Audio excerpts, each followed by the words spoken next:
Hoje a gente vai dar uma olhada em uma proposta que pode realmente mudar as regras do jogo no Brasil. É uma ideia de emenda à Constituição que mexe com a forma como as mais altas autoridades do governo são escolhidas. A lógica é simples: trocar a indicação política por um grande concurso nacional. Para a gente entender o tamanho dessa proposta, o primeiro passo é responder uma pergunta que parece básica, mas é fundamental. Hoje, como é que alguém chega ao cargo de ministro do STF ou a outras posições de alto escalão? Pois é, a resposta na grande maioria das vezes é essa aí: nomeação política. É um processo que envolve indicação e aprovação, e é justamente esse modelo que está no centro de toda essa discussão sobre mudança. Então, vamos mergulhar um pouco mais fundo para entender como é que funciona esse sistema de nomeações hoje e, o mais importante, para quais cargos ele se aplica. E olha só, a gente não está falando só do Supremo Tribunal Federal, não. Esse método de nomeação vale para uma lista bem grande de posições estratégicas. Pensa só, vai desde ministros de outros tribunais superiores, passa por desembargadores, presidentes de tribunais de contas e chega até em diretores e superintendentes na administração pública. Basicamente, estamos falando da nata, dos cargos mais altos e influentes do Estado. Tá, mas e se existisse uma alternativa a esse modelo? Um outro caminho? É aí que entra a solução que está nessa proposta de emenda à Constituição, a famosa PEC. Vamos entender direitinho como ela funcionaria? O coração da proposta é esse aqui: criar um concurso público de alcance nacional, super completo, com provas e avaliação de títulos, que seria o caminho único e obrigatório para ocupar essas posições.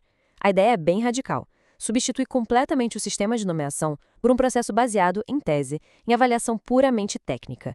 E quando a gente coloca os dois sistemas lado a lado, a diferença fica bem clara, né? De um lado, a nomeação política, que por sua natureza está sempre sujeita a influências externas. Do outro, um concurso nacional pensado para ser focado em desempenho objetivo e em mérito.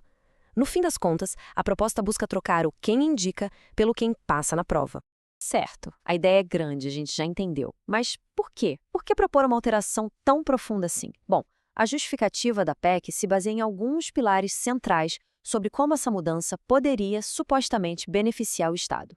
Quem defende a proposta se apoia em 5 grandes argumentos. O primeiro, fortalecer a República e a separação dos poderes. Segundo, garantir que a escolha seja impessoal e baseada em mérito, corrigindo o que eles chamam de uma contradição histórica. Terceiro ponto, aumentar a transparência e a confiança da sociedade nas instituições.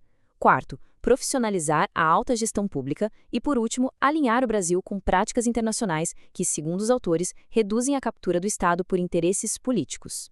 E tem essa citação tirada direto do texto da proposta que amarra bem a intenção. O objetivo, preto no branco, é criar um sistema de escolha para essas funções estratégicas do Estado que seja impessoal e que, por consequência, reforce a confiança da população nas instituições. Beleza, a ideia geral está na mesa. Mas, como se diz, o diabo mora nos detalhes. Como é que esse concurso final funcionaria na prática? Quais seriam as regras do jogo? É isso que a gente vai ver agora, os detalhes do processo. E olha, não seria um concurso qualquer não, a ideia é ser um processo extremamente rigoroso, dividido em 4 fases. E o ponto-chave é que todas elas seriam eliminatórias e classificatórias, ou seja, um verdadeiro funil. Começaria com uma prova objetiva, de marca X, quem passasse iria para uma prova discursiva, depois uma prova oral, cara a cara com a banca, e, por fim, a avaliação de títulos, que é quando a trajetória acadêmica e profissional dos candidatos entra na conta. Certo, mas e aí, quem poderia se candidatar? Bem, os requisitos seriam bem rígidos. Seria preciso ter entre 50 e 65 anos de idade, mais de 10 anos de experiência profissional relevante e ter o chamado notório saber em áreas como direito, economia ou administração pública. Além disso, a proposta exige reputação ilibada e um ponto que chama muita atenção, proíbe a participação em atividades político-partidárias numa tentativa de garantir a independência do escolhido. Ok, a gente chega agora na parte final. Se essa proposta fosse aprovada, como seria a transição de um sistema para o outro? Não seria da noite para o dia. A PEC tem um plano bem claro para isso. A transição seria gradual. A proposta deixa claro: quem já ocupa um desses cargos continuaria lá, até o fim do mandato ou até a vaga ficar em aberto por qualquer motivo. A grande virada de chave aconteceria a partir da aprovação da PEC.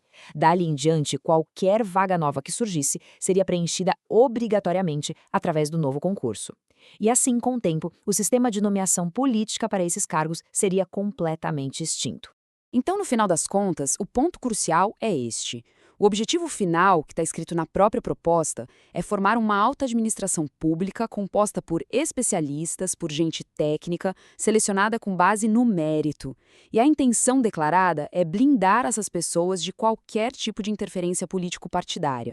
E tudo isso que a gente viu hoje nos deixa com uma questão fundamental para refletir.